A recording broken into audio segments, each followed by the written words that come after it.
Ipinasara at iniimbestigahan na ng mga otoridad ang nag-viral na love scam hub umano sa Cebu City na in-expose ng isang content creator.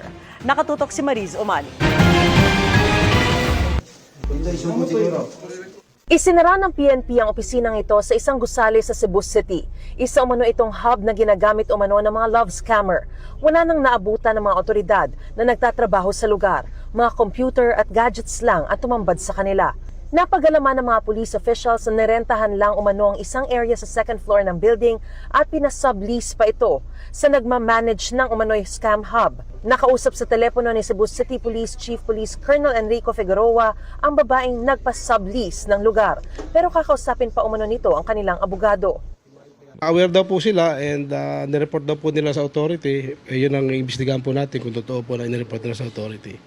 Dahil hintay po muna nating mag-viral bago na i-report. Ayon kay Figueroa, nakarating na sa kanila ang panluloko online at nakumpirma nila ito nang pumutok sa social media ang expose ng isang content creator. Ipinakita ng hepe sa Cebu City Police Office ang video na isa sa kanilang naging basehan sa isinagawang investigasyon. Makikita at maririnig ang sinasabing panluloko ng mga empleyado sa nasabing love scam hub ng mga dayuhan umano ang binibiktima. Love scam na ina-allege nga dito na yun ang kanilang activity.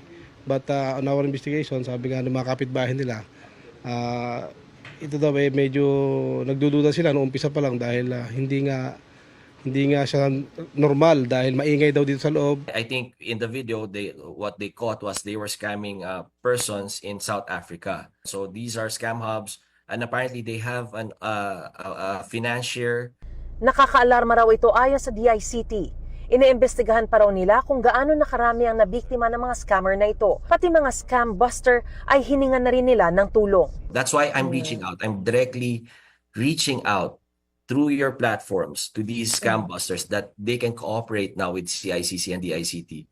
And now we can actively pursue these scam hubs and put a stop to them.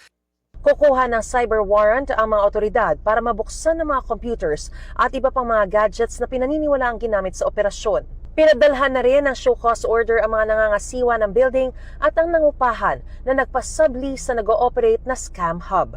Para sa GMA Integrated News, Mariz Umali, nakatutok, 24 oras.